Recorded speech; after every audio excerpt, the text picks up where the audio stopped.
Yo, assalamualaikum warahmatullahi wabarakatuh. Jumpa lagi dengan saya Sika Koswara di channel Arsika Desain Konstruksi, channel yang mengupas tuntas dunia arsitektur, interior, furniture. Di video atau podcast kali ini kita kedatangan sahabat lama saya, yaitu dengan Mas siapa, bro? Saya Adi, bro. Oke, dengan Mas Adi. Mas Adi ini sahabat saya, teman-teman dari zamannya kuliah mungkin lah ya, yang kebetulan mungkin dia akan membawakan materi terkait masalah artwork, Masalah artwork ya, yang lebih spesifik lah, yaitu fiber glass, fiber glass. Oke, bro, tolong informasikan konten kali ini. Kan kita akan bertanya terkait masalah arsika tanya yang dimana mungkin kita memberikan informasi atau edukasi kepada penonton supaya biar lebih tahu apa itu sebetulnya fiber cetak, ya kan, dan fungsinya untuk apa dan proses pembuatannya seperti apa sih. Tolong informasikan, bro. Mungkin awal-awalnya fungsi daripada artwork tersebut atau fiber cetak kira-kira apa fungsinya? Jadi gini, menurut saya ya, fiber artwork ini adalah kalau definisinya sendiri adalah benda hasil dari karya seni. Karya seni. Oke, itu adalah artwork. Dan fiber itu adalah media atau material yang digunakan untuk mengaplikasikan sebuah artwork karya. Itu atau gitu sendiri. Kalau boleh tahu, bro, proses pembuatannya itu dan bahan-bahannya apa aja sih, bro? Langkah-langkahnya. Proses sebenarnya anggaplah kita bicara pembuatan patung. Oke, pembuatan patung. Patung itu kita bicara base. Base artinya kita adalah membuat modeling dulu. Membuat modeling. Terus materialnya bisa kita bikin dari styrofoam atau bisa kita bikin dari tanah liat. Terus apa lagi? Itu step pertama. Step kedua setelah itu ada namanya finishing dari model. Finishing dari model artinya memperhalus lah. Sebelum memperhalus permukaan-permukaan yang kasar atau tacap-tacap sedikit-sedikit lah kayak gitu untuk menyempurnakan model. Baru masuk ke tahap kedua. Apa itu? Tahap kedua itu kita sebut dengan molding pembuatan cetakan. Itu pembuatan molding ya. Pembuatan molding ini mulai kita turun dengan fiber, langsung fiber glass dengan bermacam-macam dia punya material ini gitu. Ada beberapa material yang ada di dalam. Informasikan aja, bro, teman-teman. Jadi gini, satu proses fiber. Jadi ada beberapa material. Yang pertama adalah resin. Yang kedua kita bicara hardener. Pengerasnya itu adalah katalis. Katalis. Ada lagi kita untuk yang disebut dengan talek itu apa ya? Dia kayak powder gitulah, kayak serbuk. Kalau dia namanya talek. Kalau orang umum itu bedak ya? Ya, kayak bedaknya kayak gitu. Itu bedak. Ada bedaknya juga. Sebenarnya tujuannya untuk apa itu bedak? Tujuannya untuk memperhalus permukaan sebenarnya. Memperhalus permukaan, artinya, guys. Kalau kita mau bikin satu satu cetakan, otomatis kita lapisi dulu dengan permukaan yang halus. Agar dapat hasil yang diperlukanlah bedak itu atau talek itu ya. Terus apa lagi, bro? Lalu step ketiga adalah reproduksi. Itu yang disebut repro. Artinya barang yang akan dipakainya nanti, hasilnya. Dan kalau tidak salah SDM-nya juga memang kayaknya spesial. Artinya memang ada orang-orang yang butuh yang mempunyai skill seni yang tinggi ya. Kebanyakan sih kalau yang yang kita butuhkan yang seni tinggi itu pada saat pembuatan model karena itu sangat detail ya. Sangat detail dan memang dia harus mempunyai jiwa seni yang cukup tinggi gitu loh.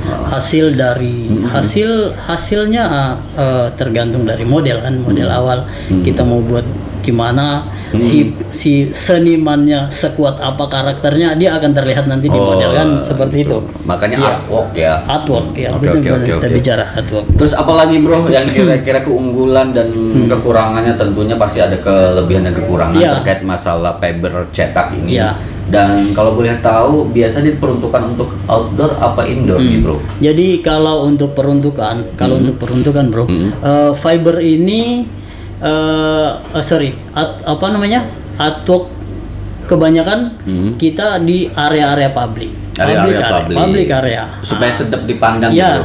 Seharusnya public area seperti itu. Okay. Karena kalau kita aplikasikan kayak bisa aja di rumah tinggal, bisa aja di rumah tinggal, di kantor.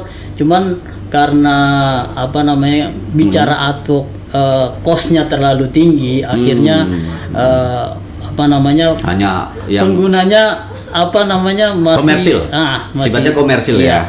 Penggunanya juga masih sedikit, bukan sedikit, artinya orang-orang tertentu aja yang sangat cinta dengan seni gitu. Betul sekali. Dan itu juga bisa menjadi salah satu elemen estetis pada hunian Anda atau dimanapun ya. Artinya bisa kita di kamar, di ruang, kalau khususnya untuk rumah ya, bisa juga diperuntukkan untuk wall treatment tertentu. Betul. Kalau tidak salah seperti itu ya bro ya. Dan kalau ada kekurangannya nggak sih bro? Kekurangan sebenarnya gini, fiber ini sendiri kelebihannya banyak, kekurangannya pasti ada. Pasti ada. Apa itu kira-kira kekurangan? Kalau kekurangan sebenarnya dari warna. Kalau kita bicara lama. Kalau kita bicara di outdoor ya, kita bicara di outdoor. Di outdoor berapa lama kira-kira? Fiber ini mungkin sekitar 2 sampai 3 tahun. Akan pudar. Dia akan memudar. Bukan rusak apa? Tidak rusak. Hanya pudar. Dan itu bisa ada maintenance. Repainting lagi bisa. Repainting. Bisa. Bisa Saya rasa wajar kali ya, karena memang namanya hunian atau apapun itu pasti ada namanya masa perawatan. Iya betul. Gitu. Karena selama ini kan orang ekspektasi fiber itu tahan terhadap cuaca, tahan terhadap lingkungan gitu ya. Entah dia kebentur atau apa karena dia di service area. Sebetulnya kalau teman-teman bisa ngelihat ada kubah masjid, itu salah satunya adalah fiber cetak ya. Fiber cetak. Salah satunya fiber cetak. Mungkin teman-teman nggak asing lagi melihat bahwa di salah satu masjid ada kubah. Karena memang kelebihannya fiber cetak ini dia lebih ringan guys. Lebih ringan dan aplikasinya juga mudah. Karena memang modular. Modular, oke. Aplikasi mudah. Terus bisa juga untuk pembuatan patung. Ya, contohnya mungkin apa yang pernah lu kerjain bro?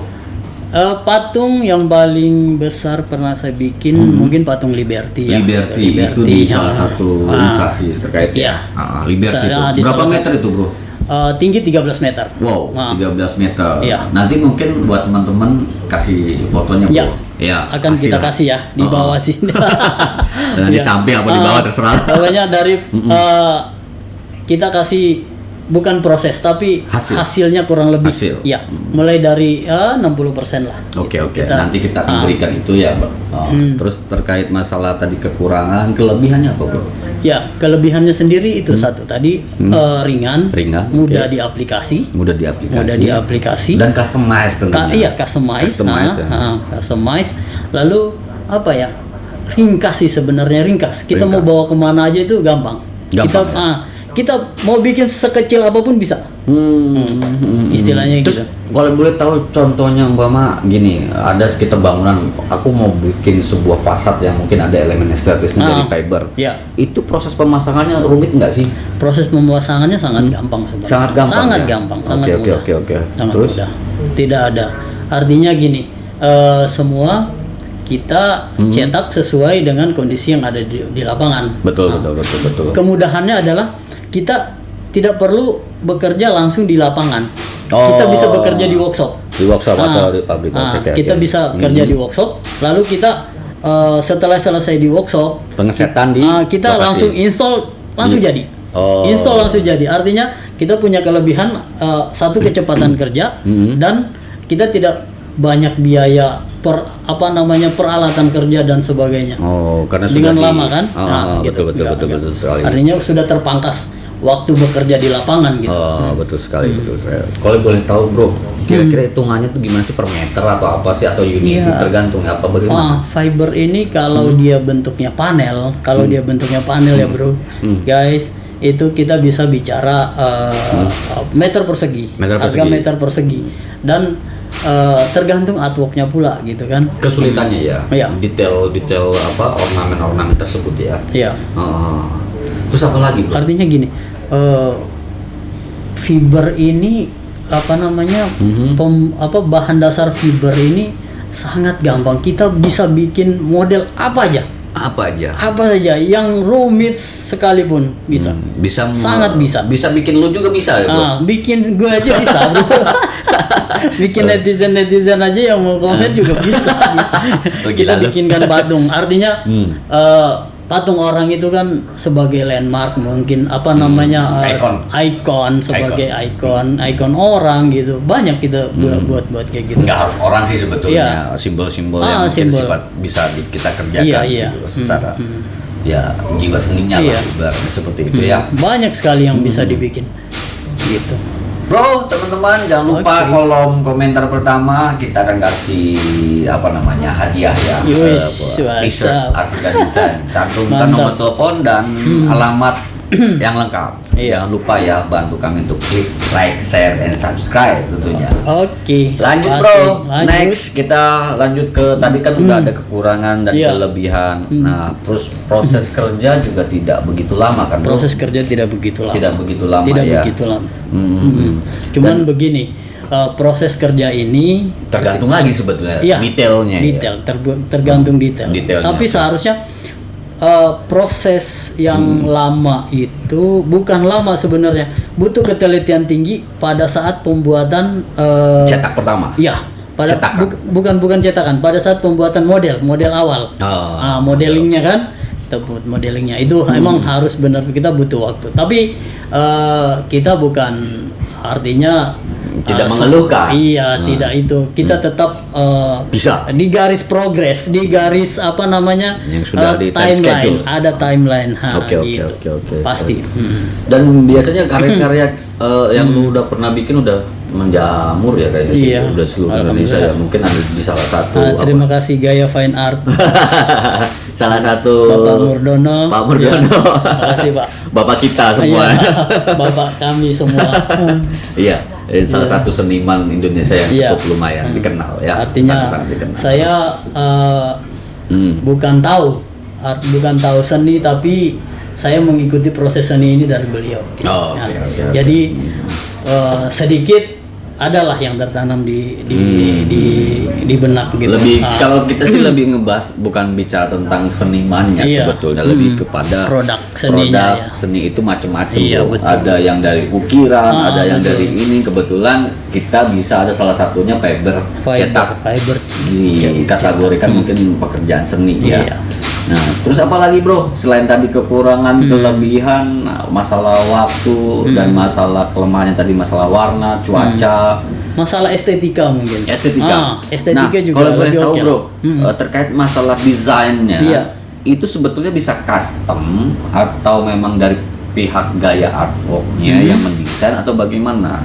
Sebenarnya gini, sesuai keinginan lah ya. Sesuai keinginan. Kita coba propose gitu, kita coba menawarkan gitu, memberikan solusi paling enggak. Ini masukan lah. Mungkin seperti ini lebih bagus, seperti ini enggak bagus, mungkin seperti itu. Artinya masukan. Intinya kami bekerja sesuai keinginan klien gitu. Cuma paling kita tacap aja biar lebih bagus lah, lebih baik, dapat lah feelnya ya. Feelnya lebih dapat. Dan kebetulan juga teman-teman salah satu pekerjaan seni yang sudah kita buat itu ada di salah satu video juga yang sebelumnya ada di launching. Mungkin bisa di kompro yang terakhir juga ada salah satunya fiber cetak semacam itu. Terus apa lagi bro? Kasih informasi sebanyak mungkin lah bro. Maksudnya tadi ini estetikanya tadi. Estetikanya tadi. Artinya bukan cuma desainnya. Ketika fiber cetak ini beda ya, kita bicara dengan kondisi modern sekarang ya, ada laser cut, ada macam-macam. Itu.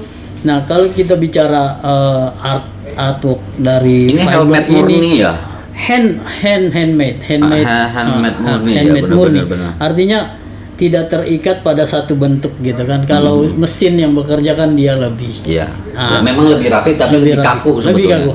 Artinya kalau handmade gini kan dia lebih estetikanya lebih inilah. Ada artnya tuh lebih hidup. Bener-bener sentuhan tangan asli. Betul gitu, asli sentuhan tangan. Emang terlihat lebih konvensional. Betul. Terlihatnya lebih konvensional. Cuman mungkin hasil ya kita boleh tanding lah sama yang modern gitu. Siap. Dan mungkin bisa diimplementasikan selain patung, ornamen, apalagi bro, pot ya. Iya, pot apa untuk aja. indoor loh teman-teman, buat dekoratif. Kan kalau zamannya dulu kan tanah liat ya. Iya, tanah liat. Kadang-kadang kan kalau tanah liat kan agak riskan, pecah segala macam. Ini kan tahan banting ya kalau nggak salah. Tahan banting, sangat tahan banting. Tahan banting. Sama tahan COVID kayaknya sih sebenarnya. Lebih tahan lagi apalagi. Lebih tahan lagi. Bisa juga bikin celengan bagong, bro. Iya. Sebenarnya gini, fiber ini apapun bisa. Ya. Pohon kita bikin pohon aja bisa. Karena jadi, bisa dikatakan otomotif salah juga. satu alternatif cara pembuatan seni di situ ya kali ya. Iya, seperti itu ya kan.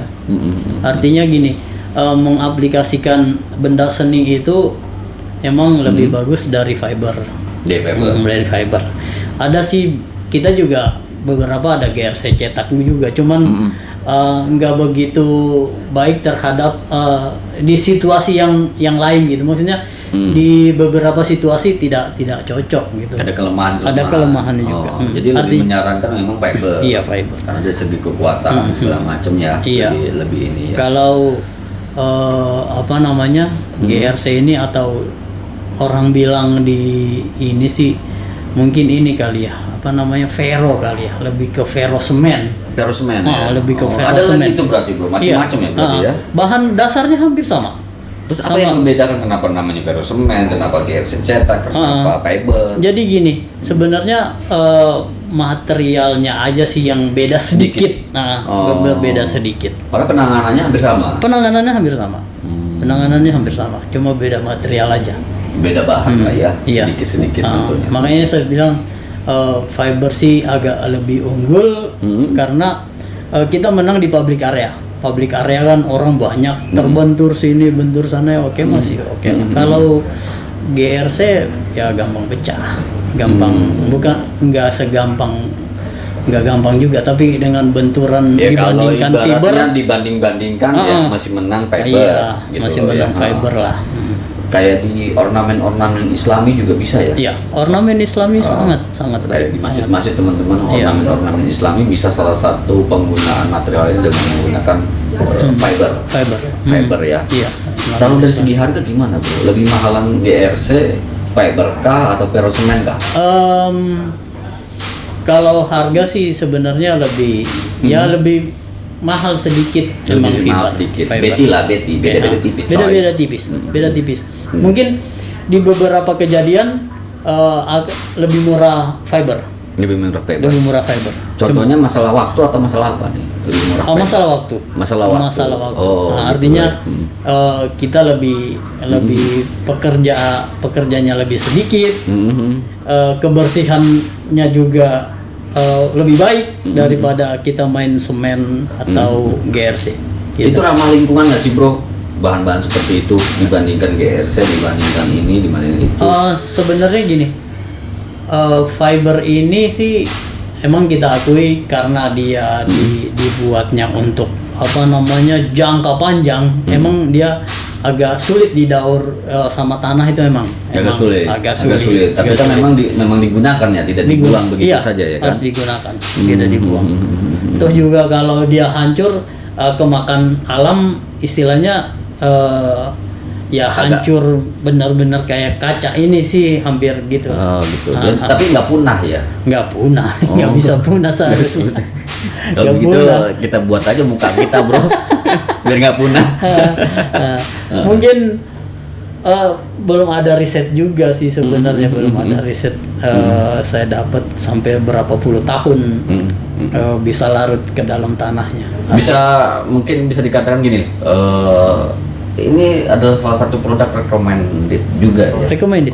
Jadi gini, dari sebuah saya klarifikasi yang tadi, artinya ini bukan karena dia tidak ramah lingkungan. Dia tidak berbahaya bagi manusia. Artinya dia ramah lingkungan. Cuman emang kita bicara kayak plastik tadi, kayak plastik gitu, emang dia agak lama didaur ulang sama. Jadi kurang gitu lebih. Ya. Cuman kan pemanfaatan kalau fiber ini nggak mungkin beli saat ini buang. Nggak bisa gitu. Butuh puluhan tahun. Cukup sampai di sini teman-teman untuk 20-30 menit ke depannya. Mudah-mudahan video ini sangat membantu dan bermanfaat buat teman-teman. Kami hanya sebatas memberikan informasi dan tentunya juga mudah-mudahan bermanfaat bagi teman-teman yang membutuhkannya tentunya. Selamat jumpa kembali.